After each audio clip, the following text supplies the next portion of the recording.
नमस्कार मेरे भाइयों, स्वागत है आप सभी का आपके अपने YouTube चैनल साईं गौडल अकेडमी में। और हम डिस्कस कर रहे हैं परसेंटेज में हम यूपी पुलिस के आए हुए कुछ सवालों का यहाँ पे डिस्कस कर रहे हैं। ठीक है भाई, तो शुरुआत करते हैं क्वेश्चनों के माध्यम से। एक किसान के पास जो चावल है उसमें से 60% चावल बेचता है और बाकी बचे में से 20% का स्वयं के लिए उपभोग करता है। अगले दिन वह शेष के 80% को बेचता है और अपने स्वयं के उपभोग के लिए बाकी का उपयोग करता है। कुल चावल का कितना प्रतिशत उसने अपने उपयोग के लिए लिया है। ठीक है, तो यहां से देखेंगे हमने यहाँ पे कुल चावल जो है वो मान लेंगे, कुल चावल की जो मात्रा है वो मान लेंगे कितनी, 100। कितनी मान लेंगे भाई, 100 मान लेंगे। उसने कहा है 60% चावल उसने बेचा। भैया यहाँ पे 60% चावल, 60% चावल तो 60 हो जाएगा, ये तो उसने बेच दिया, सेल हो गया। हाँ जी, फिर उसने क्या किया है, 60% चावल बेचने के बाद में 20% चावल उसका स्वयं के लिए उपयोग करता है। तो 20% चावल यहाँ पे स्वयं के लिए उपयोग कर रहा है। बचेगा कितना, 60 और 20 कितना बचेगा, कितना उपयोग कर रहा है वो, 60% चावल बेचता है और बाकी बचे में से बचेगा कितना, 40 में से 20%, तो कितना उपयोग कर रहा है अपने लिए, 8 किलो, और बचा कितना रहा है, 32। ये शेष है, कितना बचा रहा है, 32। अब उसने क्या किया है, अगले दिन जो शेष बचे हैं उसमें से 80% बेच दिया। तो 32 में से उसने 80%, है ना, 80% उसने बेच दिया।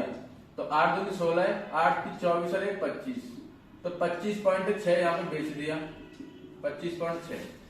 32 में से उसने 25.6 बेच दिया, तो बचेगा कितना भाई, तो 32 में से 25.6 बेच दिया, तो 32 में से 6.4 बचेगा, 6.4 बचेगा।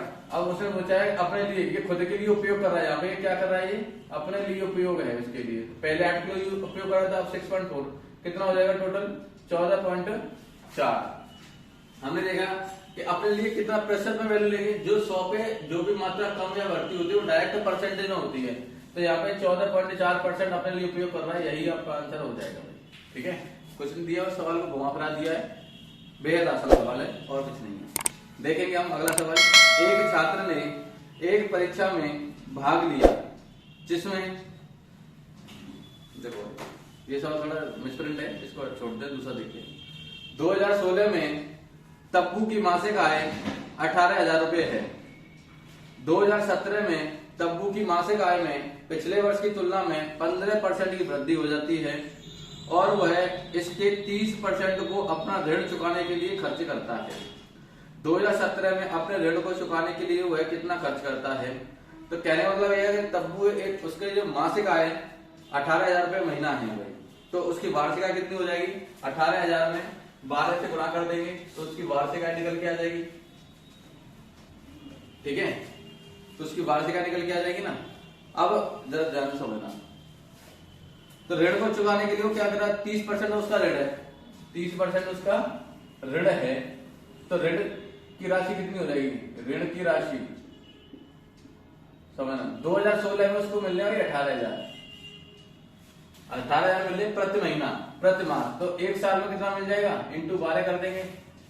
ठीक है, और फिर क्या हुआ, 2017 में उसकी सैलरी बढ़ गई 15%, तो सैलरी बढ़ जाएगी, तो बढ़ के कितनी हो जाएगी, 115/100। सैलरी बढ़ के कितनी हो गई, 115/100, है ना, 15% बढ़ गई। अच्छा, ये इतनी उसकी सैलरी हो गई, वार्षिक सैलरी 2017 इतनी सैलरी हो गई। इसमें से ऋण की राशि कितनी है, 30%, इसका निकाल लो भाई 30%। बस ये इतना सिंपल सा क्वेश्चन है। देखो 2 और 2 4 जीरो है, तो 1 जीरो और 3 जीरो, 4 जीरो कट गई। 18 गुणा 12 करेंगे, 18 डाले 180 और 18 2 36, 180 36 216, ये आ जाएगा भाई 216 गुणा। अब इसका गुणा ऐसा करेंगे तो ये हो जाएगा 315 45, 345 हो जाएगा। ठीक है, 216 गुणा 345, 216 345 को गुणा करके देखेंगे तो काफी लेंदी हो जाएगा, मल्टीप्लाई तो करना पड़ेगा। लास्ट की 2 डिजिट तक आप निकाल लो यहाँ पे, तो 216 और 345, और कोई तरीका नहीं है। 5 6 30 की 0, हासिल 3, 5 एकम 5 और 4 गुना 6, 6 6 24, 5 एकम 5, 4 6 24, 24 और 5 29 और 3 32। लास्ट के क्या है कि हमने 2 एंगल निकालने पड़ेंगे हमको यहाँ पे। बस पूरा सवाल मत करो, ये देख लो कि इकाई के, हमने देखा कि यहाँ पे इकाई का अंक 0 आ रहा है, 0 सब में आ रहा है, ऑप्शन में 0 सब में दे रहा है। लेकिन जैसे इकाई के दूसरा अंक हमें निकालेंगे, दूसरा अंक मिल रहा है 2, जो कि ऑप्शन हमारा डी हो जाएगा 74,520। तो इसका आंसर कितना हो जाएगा 74,520। पूरा सॉल्व करने की कोई जरूरत नहीं है, बस यहाँ पे लास्ट की 2 डिजिट निकाल लो, उसी से आपका आंसर हो जाएगा। ठीक है, हाँ। तो आप इस सवाल को बिल्कुल कुछ नहीं है, बस सिंपल से उसकी सैलरी निकाल लो। हाँ, लेकिन 12 से मल्टीप्लाई करना ना भूलें, क्योंकि जब मार्क्स दे रखी है 18,000, तो वार्षिक का उसने सवाल पूछा है, तो वार्षिक निकालने के लिए 12 से बड़ा करना पड़ेगा। नेक्स्ट क्वेश्चन देखेंगे, उसने बोला है एक कमरे की लंबाई, चौड़ाई और ऊंचाई 5:4:2 के अनुपात में है। यदि लंबाई 20% और चौड़ाई 25% बढ़ जाती है, जबकि ऊंचाई 25% कम हो जाती है, तो कमरे की 4 दीवारों का कुल क्षेत्रफल कितना होगा। ठीक है, तो उसने यहाँ पे हमें बाई ऑप्शन से देखें, तो ऑप्शन के थ्रू थोड़ा हमें चलना पड़ेगा।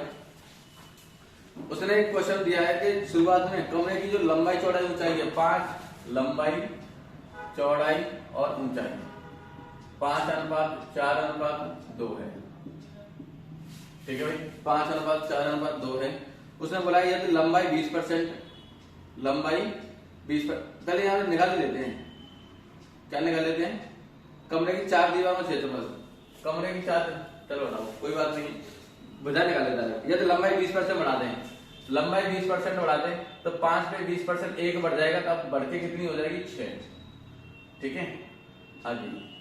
चौड़ाई को 25% बढ़ा दें, तो 4 पे 25% कितना आएगा 1 बढ़ के कितनी हो जाएगी ये 5। और ऊंचाई को 25% कम कर दें, तो कहने का मतलब है 25 दूनी 50, 0.5, तो ये हो जाएगा यहाँ पे 25% कम करके 1.5 हो जाएगा, आधा कम कर देंगे ना, तो ये हो जाएगा 3/2। ठीक है भाई, अब यहां से देखेंगे, यहां से पहले 4 दीवार का क्षेत्रफल, पहले क्षेत्रफल, तो 4 दीवार क्षेत्रफल फॉर्मूला होता है 2 ब्रैकेट में L + B इंटू में H। ठीक है, 4 दीवार, कमरे की 4 दीवारों का क्षेत्रफल का फॉर्मूला होता है 2 ब्रैकेट में L + B इंटू H। ठीक है भाई, तो यहां से देखेंगे 2, L कितना है यहाँ पे 5 + 4 इंटू H कितना है यहाँ पे 2, तो 5 और 4 9, 9 4 36, कितना आ जाएगा 36 पहले। और अब कितना हो जाएगा, अब क्षेत्रफल यहाँ ये वाला लगेगा ब्रैकेट में 6 + 5 3/2, 2 से 2 कैंसिल किया, 6 × 5 11, 11 × 33, 11 × 33 हो गया। अब यहाँ पे कितने की कमी आई है, यहाँ पे 36 था, यहाँ पे हो गया 33, कमी कितनी की आई भाई, कमी आई है 3 की बटे 36, 3 एकम 3, 3 से काटेंगे 12, इसका आंसर आ जाएगा 1/12% की कमी, ये आपका आंसर हो जाएगा। ठीक है, कुछ नहीं, बस आपको ये फॉर्मूला पता होना चाहिए, बिना फॉर्मूला के ये सॉल्व नहीं हो पाएगा। ये पता, बस आप वहां पर जैसे फॉर्मूला दिया है 4 दीवार का, कमरे की 4 दीवार का क्षेत्रफल होता है 2 ब्रैकेट में L + B इंटू H। आप इसे अपने कैलकुलेशन बचाने के लिए डायरेक्ट भी कर सकते हैं, मैंने यहाँ पे फॉर्मूला लिख के बताया है, जिससे आपको कोई कंफ्यूजन की गुंजाइश ना हो। ठीक है, तो नेक्स्ट क्वेश्चन यहाँ से फिर अगला क्वेश्चन देखेंगे। एक भिन्न के अंश में 150% और हर में 200% की वृद्धि की जाती है, तो परिणाम स्वरूप भिन्न 25/42 हो जाती है। वास्तव में भिन्न क्या है? तो ये तो सवाल देख के सब बच्चों के मुंह में पानी आ गया होगा, है ना, बेहद आसान सवाल है। इस टाइप के भी सवाल आते हैं यूपी प्लस में, इस टाइप के भी सवाल आते हैं। देखो भाई, यहाँ पे मान लो भिन्न है हमारे पास कोई x/y, ये होता है भिन्न का अंश और ये होता है भिन्न का हर। भिन्न के अंश में उसने करी है वृद्धि कितने की 50% की, तो भिन्न के अंश में वृद्धि करें 50% की, तो वृद्धि करने पे 250 हो जाएगा। ठीक है भाई, हम 100 का बेस मान के उसको कमी या वृद्धि करते हैं, और हर में 200% की वृद्धि कर रहा है, तो हर हो जाएगा 300। 250 की वृद्धि की है, हर में करिए 300 हो जाएगा। तो भिन्न हमें मिल जाती है 25/42। भिन्न में कितना मिलती है 25/42। ठीक है भाई। अब ध्यान से देखो, 0 से 0, 5 से काटा 5 बार, 5 से काटा 6 बार, और फिर 5 से काटा ये 5 बार, 6 से काटा ये 7 बार। तो हमारी जो मूल वैल्यू थी कितनी थी 5/7। ये आपका आंसर है। ठीक है। तो अब बस आपको ध्यान रखना है कि हमेशा जब भी हम कमी या वृद्धि करते हैं तो 100 का बेस मान की कमी या वृद्धि करते हैं। यहाँ पे 150% की वृद्धि करिए तो 100 पे 150%, 100 प्लस 150 250 हो जाएगा। ऐसे ही 100 प्लस 200 300 हो जाएगा। तो वृद्धि करके इतना आया है ना। तो ये चीज आप कंफ्यूज होने की कोई जरूरत नहीं है। नेक्स्ट क्वेश्चन देखेंगे। एक व्यक्ति ने एक घर 5 लाख रुपए में खरीद कर किराए पर दे दिया। वह प्रतिवर्ष कुल किराए का 12.5% मरम्मत आदि के लिए रखता है तथा 1660 रुपए प्रतिवर्ष गृह कर देता है। इस प्रकार उसे प्रतिवर्ष अपनी लागत का 10% धन मिल जाता है। घर का मासिक किराया कितना है? ठीक है। एक बार इस वीडियो को पॉज करके इस क्वेश्चन को सॉल्व करके देखें और उसके बाद फिर वीडियो देखें। उसने बोला है कि क्वेश्चन, वो प्रतिवर्ष कुल किराए का 12.5% मरम्मत के लिए खर्च करता है। घर पर वो खर्च करता है कितना 12.5% कुल किराए का। तो 12.5% मतलब 1/8। अगर उसका कुल किराया 8 मान लीजिए, कुल किराया और ये आ गया मरम्मत और खर्च, मरम्मत खर्च है ना। 8 रुपए उसका कुल किराया है तो 8 रुपए पे उसका खर्च कितना हो गया 1। तो उसको मिल कितने जाते हैं 7 मिल जाते हैं भाई। 8 रुपए उसका कुल किराया था, 8.5 रुपए 8 का 12.5% कितना आएगा 1। 8 पर 1 रुपया उसका खर्च चला जाता है मरम्मत पर, तो उसको मिलेगा कितना 7। अच्छा, अब यहाँ पे एक चीज आपको समझना पड़ेगा भाई। क्या उसने बोला है कि वो गृह कर देता है 1660 रुपए का। अगर वह गृह कर न देता, तो 5 लाख का 1 2 3 4 5 लाख का उसका घर है ना। और घर पर वो है 10% का लाभ लेता है। 10% का क्या लेता है वो, उसको 10% मिल जाते हैं लाभ के रूप में। अच्छा, मैं ये समझाना चाह रहा था कि वो टैक्स के रूप में देता है 1660। अगर वो टैक्स के रूप में 1660 न देता तो उसको इतने रुपए मिल जाते हैं भाई। उसको इतने रुपए मिल जाते अगर वो टैक्स ना देता। तो उसके पैसे चले 1660, हमने यहाँ पे मान लिया उसको 1660 टैक्स में नहीं गए, उसको इतने रुपए मिल गए। तो ध्यान से देखेंगे यहाँ पे 1 0 से 0, 1 0 से 0, तो 50,000 और 51,000 हो जाएंगे। 7,000 यूनिट की वैल्यू कितनी हो जाएगी यहाँ पे 51,660 रुपए। तो 1 यूनिट की वैल्यू कितनी हो जाएगी, यहाँ से भाग दे देंगे 7 का, 7 7 49, 2 बचेंगे, 7 21, 5 7 8 56। 1 यूनिट की वैल्यू इतनी आएगी। तो कुल किराया कितना था हमारे पास 8। तो 8 यूनिट की वैल्यू निकालेंगे तो 7,380 में गुणा कर देंगे 8 से। तो 0, 8 8 64 की 4 हासिल 6, 8 24 33 की 0 हासिल 3, 8 7 56 और 3 59।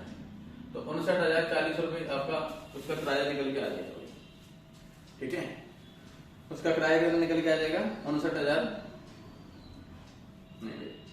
देखो 8 रुपए गया तो 7 यूनिट उसको ये मिल गई। उसको जो भी 10% मिल रहा है 51,160, 1 यूनिट की वैल्यू इतनी है। उसने क्या पूछा है, तो घर का मासिक किराया कितना है। अच्छा, मासिक किराया पूछा है भाई, समझना ध्यान से देना। ये तो उसका वार्षिक आ गया, ये कितना आ जाएगा वार्षिक। तो मासिक निकालने के लिए 7,380 में इसमें भाग देंगे 12 से, मासिक निकालने के लिए। तो 12 से भाग देंगे तो 12 6 72, 1 बचेगा, 12 1 12, 6 बचेगा, 12 5 60। गुणा करेंगे हम 8 5 40 0 हासिल 4, 8 1 8 8 4 12 की 2 हासिल 1, 8 से 48 और 1 49, 4,920 रुपए उसका मासिक किराया आएगा। और वार्षिक किराया पूछा होता तो यहाँ पे मल्टीप्लाई कर देते, लेकिन उससे मासिक किराया पूछा तो 12 का भाग देना पड़ेगा। ठीक है, ये भाग देखिए आपका आंसर निकल पाएगा। ठीक है, जो आपका ऑप्शन हो जाएगा सी। 4920। ठीक है भाई। नेक्स्ट क्वेश्चन देखेंगे, एक मशीन अभी खरीदी गई है, इसके मूल्य में 10% वार्षिक दर से कमी आ जाती है। यदि 3 वर्ष बाद इसका मूल्य 87,480 हो जाती है तो मशीन का क्रय मूल्य ज्ञात करें। ठीक है भाई। तो हमें क्या करना है, यहाँ पे देखना है कैसे इस सवाल को करेंगे। हर साल उसकी कीमत में 10% की कमी होती है ना। तो वर्तमान में वो देखो 10% की कीमत कम हो रही है, 10% फ्रैक्शन से चेंज करेंगे इसको। 10% की वैल्यू होती है 1/10। अगर आज की डेट में 10 है तो कमी होगी, इतनी की कमी हो जाएगी, कितनी की हो जाएगी 9 की। तो 2 साल बाद पूछा है ना, तो 2 साल बाद इसका पावर लगा दो, और 3 साल दिया होता तो 3 का कर देते, 4 साल दिया होता तो 4 का कर देते। 10 का वर्ग कितना हो जाएगा यहाँ पे 100, 9 का वर्ग हो जाएगा यहाँ पे 81। 2 साल बाद उसका जो मूल्य है 87,480 हो जाता है। कितना हो जाता है 87,480 हो जाता है। ठीक है। 3 वर्ष बाद, 3 वर्ष बाद दिया भाई, 3 वर्ष बाद दिया है, गलती हो गई। 729। 3 वर्ष बाद तो 3 की घात लगा देंगे, 2 वर्ष बाद दिया तो 2 की लगा देते। यहाँ पे 3 वर्ष बाद इसका मूल्य 87,480 हो रहा है। 87,729 का ऐसे भाग देंगे तो देखो एक और जाएगा, और 9 दूनी 18, 2 बार जाएगा है ना। ये 120 हो जाएगा। कितनी बार जाएगा जी 120।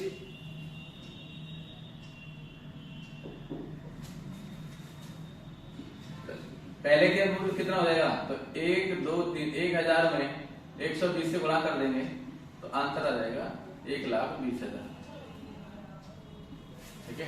तो ऐसे सवालों का आपको बस कुछ नहीं करना, बस रेशियो में चेंज करो और जितनी साल दिया है उतनी साल का यहाँ पे पावर लगा दो, बस तुलना कर लो, आंसर आ जाएगा। ठीक है। नेक्स्ट क्वेश्चन देखेंगे, एक कक्षा में 70% छात्र हिंदी पढ़ते हैं, 40% छात्र लड़के हैं और 20% लड़कियां हिंदी नहीं पढ़ती हैं। कितने प्रतिशत लड़के हिंदी पढ़ते हैं? बेहद आसान सवाल है, लॉजिकल क्वेश्चन है। आपको ये सवाल अपने आप एक बार वीडियो पॉज करें और उसको करने के बाद देखें। ठीक है भाई। हमने मान लिया यहाँ पे कि जो शुरुआत में जो लड़के हैं टोटल 100 मान लिया, लड़के नहीं, टोटल स्टूडेंट हमने मान लिया यहाँ पे 100। उसने बोला है इसमें क्या कि 40% छात्र लड़के हैं, तो 40% छात्र कौन है, बॉयज हैं, 40% है, तो 100 का 40% कितने आ जाएंगे भाई 40। तो बच्चे कितने 60% कौन होंगे, लड़कियां होंगी। कितनी होंगी यहाँ पे लड़कियां 60। उसने बोला है कि कुल छात्रों का 70% हिंदी पढ़ते हैं। हिंदी कितने पढ़ते हैं यहाँ पे, हिंदी पढ़ते हैं 70%, तो 100 का 70% हिंदी कितने पढ़ेंगे भाई 70 लोग हिंदी पढ़ रहे हैं।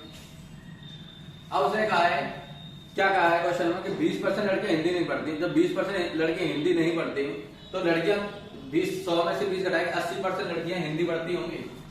80% लड़कियां यहाँ पे हिंदी पढ़ती होंगी, मतलब हिंदी पढ़ने वाली लड़कियां कितनी आएंगी 60 का 80% है ना। परसेंट हटा 2 0 बढ़ा दो, 8 से 48। तो जो हिंदी पढ़ने वाली जो लड़कियां हैं, ये लड़कियां हिंदी पढ़ने वाली हैं, कितनी आई 48 आई। तो 70 में से 48 घटा देंगे तो लड़के निकल के आएंगे, तो यहाँ से बॉयज निकल के कितने आएंगे, बॉयज जो कि हिंदी पढ़ते हैं। टोटल हिंदी पढ़ते हैं 70 बच्चे, 70 में से 48 लड़कियां हिंदी पढ़ती हैं, तो बचेंगे कितने 22 लड़के। 22 लड़के ऐसे हैं जो कि हिंदी पढ़ते हैं। टोटल हमारे पास लड़के कितने हैं 40, तो हिंदी परसेंटेज कितना आ जाएगा, जो लड़के हिंदी पढ़ते हैं उनका प्रतिशत कितना आएगा, तो 22/40 गुणा आएगा 100%। ठीक है भाई। 40 से काट दो इसको 2.5 बार और कर दो 25 दूनी 50, 25 दूनी 50, 5 तो 55 आंसर आ जाएगा इसका, आंसर आएगा इसका 55%। ठीक है। बेहद सिंपल तरीके से सवाल है, बेहद आसान क्वेश्चन है। हाँ जी। नेक्स्ट क्वेश्चन देखेंगे, एक स्कूल में केवल 3 कक्षाएं हैं जिनमें क्रमशः 40, 50 और 60 छात्र दाखिल हैं। इन कक्षाओं का पास प्रतिशत क्रमशः 10, 20 और 35 है। स्कूल की पास प्रतिशतता क्या है? है ना। तो आप इस सवाल को बेहद सिंपल तरीके से कर लेंगे। हर सवाल को एक बार वीडियो पॉज करें और उस करने के बाद पहले खुद ट्राई करें। खुद ट्राई करने के बाद तब सॉल्यूशन देखें, ठीक है, जिससे आपको ज्यादा समझ में आएगा। एक स्कूल में 3 कक्षाएं हैं जिसमें 40, 50, 60 छात्र हैं। भाई 3 कक्षा मान लो हमने, पहली कक्षा हो गई, दूसरी कक्षा हो गई, तीसरी कक्षा हो गई। इसमें 40 छात्र हैं, इसमें 50 छात्र हैं, इसमें 60 छात्र हैं। हमने क्या किया कि इन कक्षाओं का 5% हमने निकाला, 10% पास हो रहे हैं।